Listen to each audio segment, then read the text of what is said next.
नमस्कार मित्रांनो, मी ॲडव्होकेट विशाल तुम्हा सर्वांचं पुन्हा एकदा स्वागत करतो आमच्या यूट्यूब चॅनलवर। मित्रांनो, भारतीय संविधान या विषयावर आपली लेक्चर सिरीज सुरू आहे। भारतीय संविधानाशी संबंधित असलेले आणि एकंदरीतच भारतीय समाजावर प्रभाव टाकणारे जे काही महत्त्वाच्या केसेस होऊन गेल्या त्यालाच आपण लँडमार्क केसेस किंवा लँडमार्क जजमेंट्स असं आपण म्हणतो, त्याची सुद्धा आपण विस्ताराने चर्चा करत आहोत। याच्या आधी आपण भारतीय संविधानाचा भाग 1, भाग 2 याच्यावर आपण विस्तृतपणे व्हिडिओज बनवलेले आहेत आणि भारतीय संविधानाच्या भाग 1 अर्थातच the union and it's territory या भागाशी रिलेटेड असलेली इंद्रे बेरुबरी युनियन ही जी महत्त्वाची केस आहे ही आपण याआधी अतिशय डिटेलमध्ये आपण ती एक्सप्लेन केलेली आहे। आजच्या लेक्चरमध्ये सुद्धा आपण अतिशय महत्त्वाची अशी एक केस शंकरी प्रसाद वर्सेस युनियन ऑफ इंडिया ही आपण पाहणार आहोत। या केसमध्ये सुद्धा सुप्रीम कोर्टाने अतिशय महत्त्वाचे असे जजमेंट दिलेले आहेत आणि म्हणूनच या केसला सुद्धा लँडमार्क जजमेंट या कॅटेगरीमध्ये आपण याचा समावेश करतो। आणि मित्रांनो, लॉशी रिलेटेड असलेले जे विद्यार्थी आहेत किंवा सिव्हिल सर्व्हिसेसच्या एक्झाममध्ये सुद्धा या केसचं अतिशय महत्त्व आहे आणि या केसवर सुद्धा प्रश्न बऱ्यापैकी विचारले गेलेले आहेत असं सुद्धा आपल्याला दिसून येतं। मित्रांनो, आपण जाणतोच की 1947 मध्ये 15 ऑगस्ट 1947 या दिवशी भारताला स्वातंत्र्य मिळालं। 26 नोव्हेंबर 1949 या दिवशी संविधान आपलं पूर्णतः लिहून पूर्ण झालं आणि जी आपली संविधान सभा आहे म्हणजेच कॉन्स्टिट्युएंट असेंब्ली यांनी त्या संविधानाला मान्यता दिली आणि 26 जानेवारी 1950 या दिवसापासून आपलं जे संविधान आहे ते पूर्णतः लागू झालं। परंतु आपण असं जाणतो की भारत स्वतंत्र झाला आणि तो त्या दरम्यानचा जो काळ आहे त्या काळामध्ये भारत हा अतिशय गरीब असा देश होता आणि त्यामुळे तत्कालीन परिस्थितीचा जर आपण विचार केला तर त्यावेळेस देशात आपल्या बरेच लोक हे गरिबीमध्ये होते, शिक्षणाचं प्रमाण अतिशय कमी होतं आणि स्वातंत्र्यपूर्व काळामध्ये भारतामध्ये जमीनदारी ही पद्धत मोठ्या प्रमाणावर सुरू होती। भारतामध्ये त्यावेळेस मोठे मोठे जमीनदार होते, लँडलॉर्ड होते आणि त्यांच्याकडे 100 एकर, 200 एकर, 500 एकर, 1000 एकर असे या प्रमाणामध्ये त्यांच्याकडे जमिनी होत्या आणि जे जमीनदार होते त्यांनी सुद्धा वेगवेगळ्या मार्गांनी त्या जमिनी हस्तगत केल्या। त्याच्यामध्ये आपल्याला असं म्हणता येईल काही लीगल मार्ग असतील, काही इलिगल मार्ग असतील। म्हणजे जे छोटे शेतकरी होते किंवा जे कामगार असतील, गरीब वंचित घटक असतील, त्यांच्याकडून सुद्धा जमीनदारांनी काय केलं की त्याचं एक तर यांच्यासुद्धा जमिनी हे जमीनदारांनी आपल्या कब्जात घेतल्या आणि खूप मोठ्या प्रदेशावर त्यांनी मालकी मिळवली होती। परंतु भारत स्वतंत्र झाल्यानंतर आणि आपल्याला आपली स्वतंत्र भारताची राज्यघटना मिळाल्यानंतर घटनाकारांना असं वाटलं की देशामध्ये प्रचंड गरिबी आहे आणि त्याचं कारण जे आहे हे जे लँड डिस्ट्रीब्युशन आहे ते योग्य मार्गाने झालेलं नाही आहे। त्याच्यामुळे सुद्धा भारतामध्ये जे आर्थिक दरी आहे ते सुद्धा खूप मोठ्या प्रमाणात आहे आणि एक विषमतेचं वातावरण हे त्या काळी होतं असं आपल्याला लक्षात येतं। आणि म्हणूनच मग जे जमीनदारी उन्मूलनासंबंधी किंवा जमीनदारीला ॲबॉलिश करण्यासंबंधी, संपवण्यासंबंधी अनेक त्यावेळच्या राज्य सरकारांनी आणि केंद्र सरकारने सुद्धा कायदे करायला त्यांनी सुरुवात केली। बऱ्याचशा राज्यामध्ये राज्य सरकारांनी याच्यामध्ये पुढाकार घेतला आणि वेगवेगळे लँड रिफॉर्म्स त्यांनी सुरू केले। तर मित्रांनो, या काळात जे काही लँड रिफॉर्म झाले तर आजची आपली केस जी आहे शंकरी प्रसाद वर्सेस युनियन ऑफ इंडिया 1951 ही सुद्धा या लँड रिफॉर्मच्या संबंधी असलेली केस आहे आणि या केसमधून जे जजमेंट त्यावेळी सुप्रीम कोर्टाने दिलं आणि या जजमेंटमुळे आपल्या भारतीय संविधानामध्ये अनेक बदल करण्यात आले आणि त्या बदलांमुळे जनसामान्यांच्या जीवनावर काय परिणाम झाले तर याबद्दल आपण चर्चा करूया। मित्रांनो, ही जी आपली आजची केस आहे शंकरी प्रसाद वर्सेस युनियन ऑफ इंडिया 1951 याला फर्स्ट कॉन्स्टिट्यूशनल अमेंडमेंट अर्थात पहिली घटना दुरुस्ती याची पार्श्वभूमी या शंकरी प्रसादच्या केसला आहे आणि ही जी पहिली घटना दुरुस्ती झाली ही सुद्धा अतिशय महत्त्वाची आहे आणि या घटना दुरुस्तीमध्ये असलेले जे काही महत्त्वाचे 3-4 पॉईंट्स आहेत हे सुद्धा या ठिकाणी आपण लक्षात घेतले पाहिजे। कारण जे लँड रिफॉर्म्स होते त्याच्या संबंधी सुद्धा काही बरेचसे प्रोव्हिजन या पहिल्या घटना दुरुस्तीमध्ये आपल्याला दिसून येतात। याच्यामध्ये जो संविधानाचा भाग 3 आहे अर्थातच फंडामेंटल राईट्स याच्या संबंधीचे काही बदल याच्यामध्ये आपल्याला दिसून येतात। जसं की article 19(1)(a) the right to freedom of speech and expression. तर याच्यासंबंधीसुद्धा या ठिकाणी आपल्याला अमेंडमेंट दिसून येते. या अमेंडमेंटद्वारे म्हणजे पहिल्याच अमेंडमेंटद्वारे काय झालं की जे freedom of speech and expression हे या आर्टिकल 19(1)(a) मध्ये सांगितलेलं आहे, तर याच्यावर रिजनेबल रिस्ट्रिक्शन हे लावण्यात आले. आणि आर्टिकल 19 मध्ये सब क्लॉज 2 त्या ठिकाणी जोडण्यात आला. त्यासोबतच पहिल्या घटनादुरुस्तीमध्ये जे काही जमीनदारी ॲबॉलिशन संबंधीचे जे लॉ आहेत त्यालासुद्धा व्हॅलिडेशन त्याला मिळालं. आणि त्यासोबत राईट टू इक्वॅलिटी संबंधीसुद्धा काही क्लेरिफिकेशन या ठिकाणी पहिल्या अमेंडमेंटमध्ये दिलं. Clarify to the right to equality does not bar the enactment of laws which provide special consideration for the weaker section of society. म्हणजे जे काही आपल्या संविधानामध्ये इक्वॅलिटी या कन्सेप्टला घेऊन जे काही प्रोव्हिजन्स आहेत, तर पार्लमेंट जे काही विकर सेक्शन सोसायटीमध्ये आहेत त्यांना स्पेशल कन्सिडरेशन म्हणजे काही त्यांना काही प्रिव्हिलेजेस वगैरे देण्यासाठी काही लॉज इनॅक्ट करू शकतं. आणि ते राईट टू इक्वॅलिटीलासुद्धा इन्फ्रिंज करणार नाहीत. तर अशा प्रकारचं प्रोव्हिजन या ठिकाणी आपल्याला दिसून येतं. आणि हे जे स्पेशल कन्सिडरेशन आहे याच्यामध्येच पुढे आपल्याला असं लक्षात येतं की यालाच आपण नंतर पॉझिटिव्ह डिस्क्रिमिनेशन या नावाखाली आपल्या भारतीय संसदेनं बरेचसे कायदे केलेले आहेत.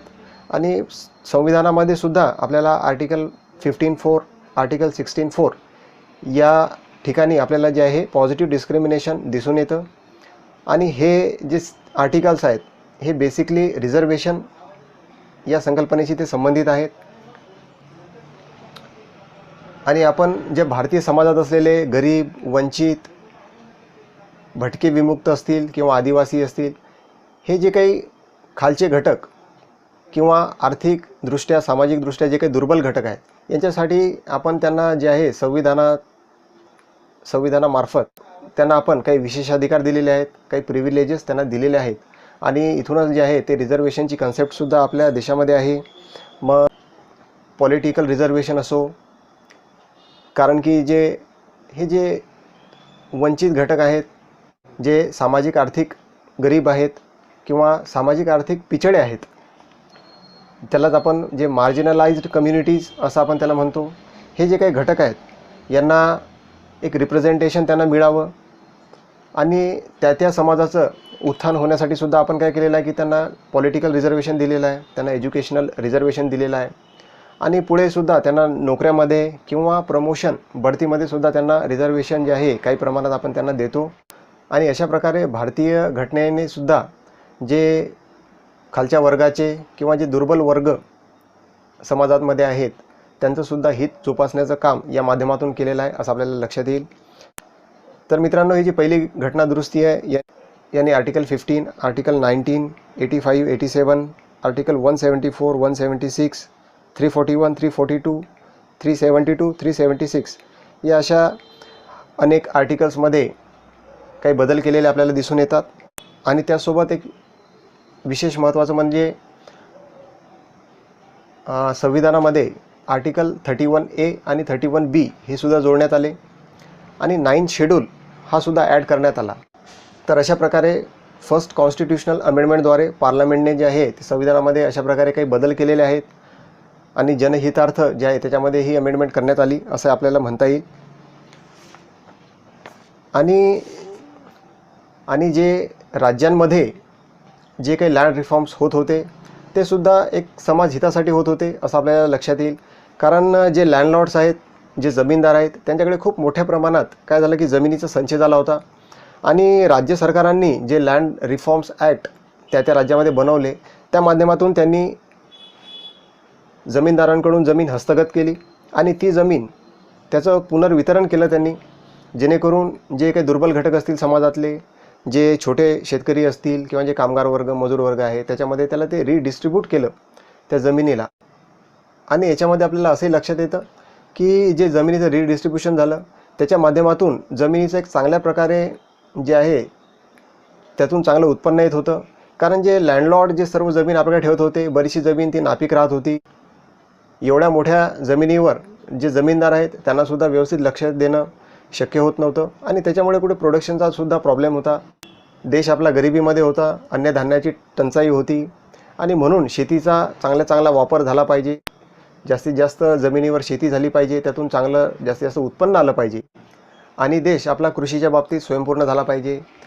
तर असे सुद्धा याच्यामध्ये बऱ्याच गोष्टी यांचा अंतर्भाव त्याच्यामध्ये होता. आणि जे दुर्बल घटक होते, वंचित घटक होते, त्यांचं पुनरुत्थान करणं, त्यांनासुद्धा एक मेनस्ट्रीममध्ये आणणं, रोजगार त्यांना देणं आणि आर्थिक दौर्बल्य त्यांचं कमी करणं, हे सुद्धा या माध्यमातून सरकार करू शकतं असं सरकारला लक्षात आल्यामुळे आणि इत्यादी सर्व गोष्टींना लक्षात घेऊन हे जे काही लँड रिफॉर्म्स होत होत्या ह्या अतिशय महत्त्वाच्या होत्या. तर ही जी आपली केस आहे शंकरी प्रसाद वर्सेस युनियन ऑफ इंडिया, याच्यामध्ये हे जे शंकरी प्रसाद सिंग देव आहेत हे गृहस्थ बिहारचे होते आणि ते जमीनदार होते. त्यांच्याकडे मोठ्या प्रमाणात जमीन त्यांच्याकडे होती आणि बिहारमध्ये 1950मध्ये एक बिहार लँड रिफॉर्म्स ॲक्ट 1950 हा पास झाला होता आणि त्याद्वारे राज्य सरकार लँड ॲक्विजिशन करत होतं. या ठिकाणी आपण जे पहिली घटनादुरुस्ती पाहिली त्याच्यामध्ये जे आर्टिकल 31A आणि आर्टिकल 31B हे जे जोडले होते, तर मित्रांनो आर्टिकल 31A याद्वारे सरकार कुणाची जमीन घेऊ शकत होती. तर या माध्यमातून जे आहे आर्टिकल 31A नुसार लँड ॲक्विजिशन होत होतं आणि जो आर्टिकल 31B हे जे आर्टिकल आहे या आर्टिकलनुसार हे जे लँड रिफॉर्मचे जे सर्व ॲक्ट्स आहेत हे 9व्या शेड्यूलमध्ये टाकण्यात येत होते. आणि आपण आधीच पाहिलं की हे जे 9th शेड्यूल आहे हे सुद्धा पहिल्या घटनादुरुस्तीद्वारेच संविधानामध्ये जोडलं गेलेलं होतं. आणि या 9th शेड्यूलची असं एक वैशिष्ट्य आहे की जे ॲक्ट जे कायदे या 9व्या शेड्यूलमध्ये अंतर्भूत होतील किंवा त्याचा समावेश असेल, त्या कायद्याला कोणत्याही कोर्टामध्ये त्याचं रिव्ह्यू होणार नाही, म्हणजेच ते ज्युडिशियल रिव्ह्यूच्या बाहेर होते आणि त्यासंबंधीचं संरक्षण हे त्या कायद्याला मिळत आहे असं सुद्धा आपल्याला लक्षात येतं. तर हा जो बिहार लँड रिफॉर्म ॲक्ट आहे 1950चा हा सुद्धा 9व्या परिशिष्टामध्ये होता आणि त्याच्यामुळे याच्यावर सुद्धा ज्युडिशियल रिव्ह्यू अवेलेबल नाही आहे असं आपल्याला या ठिकाणी म्हणता येईल. तर मित्रांनो काय झालं की ज्यावेळेस हा कायदा पास झाला, हे अमेंडमेंट झाली, त्यावेळेस हे जे जमीनदार होते यांना झटका लागला असं आपल्याला म्हणता येईल. कारण की त्यांच्याकडे मोठी जमीन होती आणि आज आपल्याला असं लक्षात आलं की आज आपल्याकडे 500 एकर जमीन आहे, परंतु उद्या जर कोणीतरी सांगतं की तुम्ही 50 एकर ठेवा आणि 450 एकर आम्ही तुमच्याकडून घेणार आहे, तर कसं, तर या ठिकाणी काय की एक झटका लागतो. तुम्ही कोणत्याही मार्गाने संपत्ती गोळा केलेली असेल, तुमच्याकडे कोणत्याही मार्गाने जर तुमच्याकडे काही असेट्स असतील आणि जर उद्या कोणी म्हणेल किंवा सरकार म्हणत असेल की ते तुमची जे आहे अर्ध ॲसेट आम्ही ॲक्वायर करतो, त्याचं ॲक्विजिशन करतो, तर आपल्याला कसं, तर या ठिकाणी झटका लागतो. तर या ॲक्टनुसार शंकरी प्रसाद यांचीसुद्धा जमीन राज्य सरकारद्वारा ॲक्वायर केल्या जाणार होती आणि म्हणूनच शंकरी प्रसाद यांनी हा मुद्दा कोर्टामध्ये नेला. जे बिहारचं जे हायकोर्ट होतं त्यावेळेस बिहार कोर्टाने हे जी पहिली अमेंडमेंट आहे आणि या अमेंडमेंटमध्ये जे काही बदल झालेले आहेत तर ते त्यांनी अनकॉन्स्टिट्युशनल सांगितले. आणि मात्र त्याच वेळेस अलाहाबाद आणि नागपूरचं जे कोर्ट होतं त्यांनी ते कॉन्स्टिट्युशनल ठरवले. तर या ठिकाणी जे ज्युडिशरीमध्येच आपलं काय झालं की एक मतभेद झाला आणि त्याच्यामुळे हे जी केस आहे ही सुप्रीम कोर्टामध्ये गेली. तर जे शंकरी प्रसाद होते त्यांनी त्यांच्या वतीनं आणि इतरही जमीनदारांच्या वतीनं एक मुद्दा कोर्टासमोर मांडला की राईट टू प्रॉपर्टी हा मूलभूत अधिकार आहे आणि मूलभूत अधिकार असल्यामुळे त्याचं इन्फ्रिंजमेंट होता कामा नये. आणि त्यांनी या ठिकाणी असं सांगितलं की आर्टिकल 31A आणि आर्टिकल 31B यानुसार जे आहे आर्टिकल 13 याचं काय होतं की व्हायलेशन होतं आहे आणि म्हणून जे अमेंडमेंट करून जे संविधानामध्ये ॲडिशन झालेलं आहे ते अनकॉन्स्टिट्युशनल आहे, चुकीचं आहे. कारण याच्यामध्ये जे राईट टू प्रॉपर्टी आहे याचं कुठे ना कुठे याचं इन्फ्रिंजमेंट होतं, याचं उल्लंघन होत आहे असं त्यांनी कोर्टाच्या लक्षात आणून दिलं. तर या केसमध्ये जे काही क्लेम्स होते त्याच्यामध्ये असं होतं की जे validity of first constitutional amendment हे या ठिकाणी चॅलेंज केलं गेलं होतं. आर्टिकल 13चा या ठिकाणी जे आहे उल्लेख या केसमध्ये आहे. त्यासोबत आर्टिकल 31A 31B हे व्हॅलिड आहेत की नाहीत हा सुद्धा एक मुद्दा यामध्ये महत्त्वाचा होता. आणि आणखी एक महत्त्वाची गोष्ट म्हणजे आर्टिकल 368 जे घटना दुरुस्ती संबंधीचं आर्टिकल आहे. तर आर्टिकल 368 नुसार जी केलेली घटना दुरुस्ती आहे, जी आपल्या प्रोव्हिजनल पार्लमेंट याद्वारे ती झाली होती.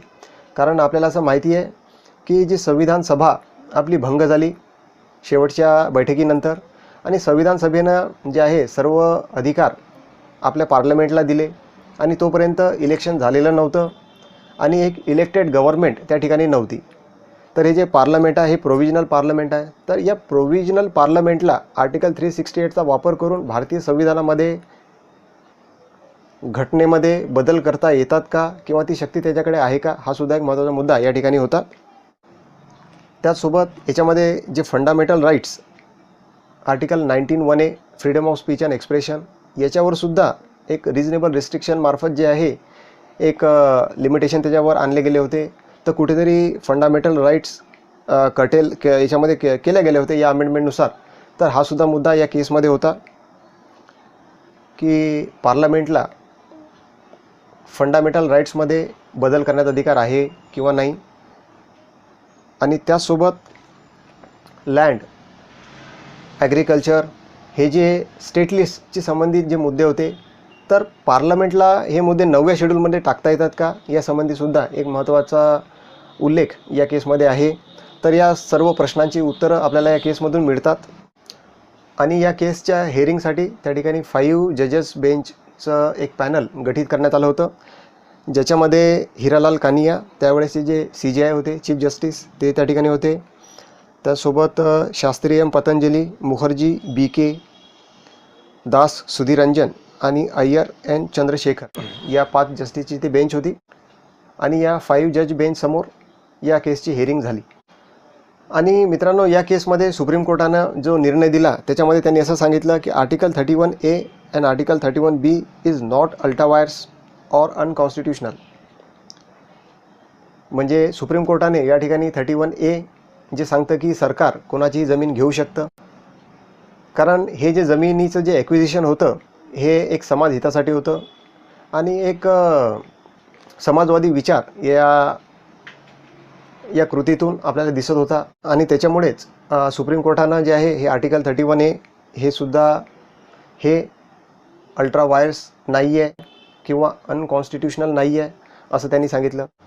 आणि त्यासोबत जे पार्लमेंटने आर्टिकल 31(b) हा फर्स्ट अमेंडमेंटद्वारे जो भारतीय संविधानामध्ये ॲड केला होता, ज्याद्वारे 9th शेड्यूलमध्ये जे आपण काही कायदे किंवा काही ॲक्ट्स, ऑर्डिनन्सेस वगैरे लॉ त्याच्यामध्ये टाकणार, ते ज्युडिशियल रिव्ह्यूच्या बाहेर असतील किंवा त्याच्यामध्ये जे आहे कोर्टात त्याच्यामध्ये दाद मागता येणार नाही, अशी एक प्रोव्हिजन जी होती आर्टिकल 31(b) नुसार.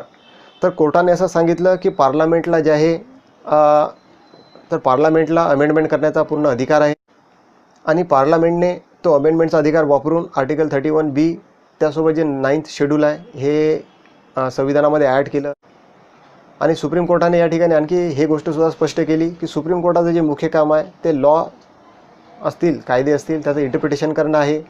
आणि म्हणून पार्लमेंटने जे पार्लमेंटने जे 9th शेड्यूल घटनेमध्ये जोडलं, आणि 9th शेड्यूलमध्ये असलेले कायदे हे ज्युडिशियल रिव्ह्यूच्या बाहेर आहेत, हे तरतूद त्यामध्ये होती. तर या अनुषंगानं सुप्रीम कोर्टाला काही करता येणार नाही असं मत त्यावेळेस सुप्रीम कोर्टाने नमूद केलं. आणि आपल्याला या ठिकाणी असं म्हणता येईल की जे 9th शेड्यूलमध्ये असलेले जे काही लॉ आहेत, त्या लॉजला जे संरक्षण 9th शेड्यूलद्वारे जे प्राप्त आहे, म्हणजे ज्युडिशियल रिव्ह्यूच्या ते बाहेर आहेत. तर या गोष्टीला सुद्धा या ठिकाणी सुप्रीम कोर्टाने हरकत घेतली नाही असं सुद्धा आपल्याला या ठिकाणी लक्षात येईल. आणि या केसमध्ये जे काही लँड रिफॉर्म्स होत आहेत, तर या सर्व लँड रिफॉर्म्स ॲक्टना सुप्रीम कोर्टाने त्या ठिकाणी एक प्रकारे मंजुरी दिली. आणि मित्रांनो, या केसमध्ये जो शेवटचा मुद्दा आपण पाहणार आहोत तो म्हणजे शंकरी प्रसाद यांनी जो उपस्थित केला होता की राईट टू प्रॉपर्टी हा त्यांचा मूलभूत अधिकार आहे. आणि आपण जाणतो की त्यावेळेस 19(1)(f) या आर्टिकलमध्ये राईट टू प्रॉपर्टी हा फंडामेंटल राईट आपल्याला दिसून येतो. आर्टिकल 19(1)(f) मध्ये असं दिलेलं आहे की all citizen shall have the right to acquire, hold and dispose of property. म्हणजे राईट टू प्रॉपर्टी हा मूलभूत अधिकार आहे. आणि शंकरी प्रसाद यांनी जो मुद्दा उपस्थित केला की याच्यामध्ये सरकार जे काही वेगळे लँड रिफॉर्म बनवते याच्या माध्यमातून जे आहे आमचं राईट टू प्रॉपर्टी हा जो मूलभूत अधिकार आहे याचं उल्लंघन होत आहे, याचा भंग होतो आहे.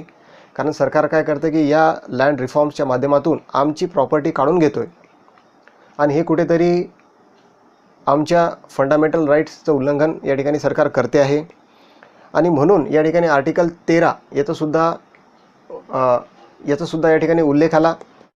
आणि या ठिकाणी आर्टिकल 13चा जर आपण विचार केला तर आपल्याला असं लक्षात येईल की laws inconsistent with or in derogation of the fundamental rights, all laws in force in the territory of India immediately before the commencement of this constitution in so far as they are inconsistent with the provision of this part, म्हणजेच part 3, shall to the extent of such inconsistency be void. म्हणजे भारतीय संविधान हे अंमलात आल्यानंतर जर एखादा असा कायदा बनला जो भाग 3शी इनकन्सिस्टंट असेल किंवा भाग 3च्या विरोधी असेल, कॉन्ट्रारी असेल, म्हणजेच फंडामेंटल राईट्समध्ये जे काही राईट्स दिलेले आहेत त्याचं उल्लंघन करणारा एखादा ॲक्ट असेल किंवा त्या ॲक्टचा एखादा पार्ट असेल, तर तो ॲक्ट किंवा तो उल्लंघन करणारा जो पार्ट आहे तो पार्ट हे वॉइड असतील असं आपल्याला या ठिकाणी दिसून येतं. तर मित्रांनो, या ठिकाणी असं झालं की हे जे लँड रिफॉर्म्स होते याद्वारे जे आहे जमीनदारांची लँड सरकार काढून घेत होतं आणि त्याच्यामुळे कुठेतरी हे जे जमीनदार आहेत यांचं राईट टू प्रॉपर्टी म्हणजेच 19(1)(f) या आर्टिकलचं उल्लंघन होत होतं या ठिकाणी, असा दावा त्या लोकांनी कोर्टामध्ये केला. आणि आर्टिकल 13च्या अनुषंगाने त्यांनी असं सांगितलं की हा जो आहे हा आमच्यावर अन्याय होतो आहे आणि म्हणून जे काही लँडचं ॲक्विजिशन आणि रिडिस्ट्रीब्युशनचं जी काही प्रोसेस त्यावेळेस पूर्ण देशभरामध्ये चालू होती, तर त्याविरोधात ज्या सर्व केसेस सुप्रीम कोर्टामध्ये गेल्या, तर कोर्टाने जे आहे ते जे लँड रिफॉर्म्स लॉज होते, ॲक्ट होते, ते व्हॅलिड ठरवले. आणि अशा प्रकारे या केसमध्ये सुद्धा हा जो बिहार लँड रिफॉर्म ॲक्ट 1950 आहे यालासुद्धा कोर्टाने मान्यता दिली. आणि जे फर्स्ट कॉन्स्टिट्यूशनल अमेंडमेंट झाली ते सुद्धा कोर्टाने कॉन्स्टिट्यूशनल आहे असं सांगितलं, त्यालासुद्धा व्हॅलिडिटी आहे असं सुद्धा कोर्टाने या ठिकाणी सांगितलेलं आहे. तर मित्रांनो, आपल्याला या ठिकाणी असं लक्षात येईल की त्यावेळेस जमीनदारी ॲबॉलिश करण्यासाठी वेगवेगळ्या राज्यांमध्ये लँड रिफॉर्म्स ॲक्ट्सच्या माध्यमातून काम होत होतं. आणि या सिरीजमध्ये आपल्याला असं लक्षात येईल की शंकरी प्रसाद वर्सेस युनियन ऑफ इंडिया 1951 ही पहिली केस आहे. पुढे आणखी गोलकनाथची केस आहे, तीसुद्धा या जमीनदारीशी संबंधित अशी केस आहे. आणि त्याच्यानंतरची जी महत्त्वाची केस आहे Keshavananda Bharati versus state of Kerala, ही सुद्धा या जमीनदारीशी रिलेटेड असलेली, लँड रिफॉर्म्सशी रिलेटेड असलेली अतिशय महत्त्वाची अशी केस आहे. आणि आपल्याला माहीत आहे की शंकरी प्रसाद प्रमाणेच गोलकनाथ केस असेल किंवा त्याच्यानंतरची केशवानंद भारतीची केस असेल, याच्या माध्यमातून जी सुप्रीम कोर्टानं जी जजमेंट्स पास केली त्याच्यामध्ये त्यांनी अतिशय महत्त्वाच्या अशा गोष्टी हे सुप्रीम कोर्टानं आपल्या जनसामान्यासमोर ठेवल्या. आणि त्या जजमेंट्सच्या माध्यमातून सुद्धा बऱ्याचशा गोष्टी आपल्या संविधानामध्ये अंतर्भूत झालेल्या आपल्याला लक्षात येतात. नवीन काही डॉक्ट्रिन्स त्याच्यामधून आलेले आहेत, ते आपण पुढे डिटेलमध्ये ते पाहणारच आहोत. तर मित्रांनो, या ठिकाणी आपण थांबूया आणि येणाऱ्या लेक्चरमध्ये जमीनदारीशी संबंधित असलेली Golaknath versus state of Punjab 1967 ही अतिशय महत्त्वाची असलेली एक केस, या अतिशय महत्त्वाच्या केसची त्या ठिकाणी आपण विस्तृतपणे चर्चा करूया. धन्यवाद.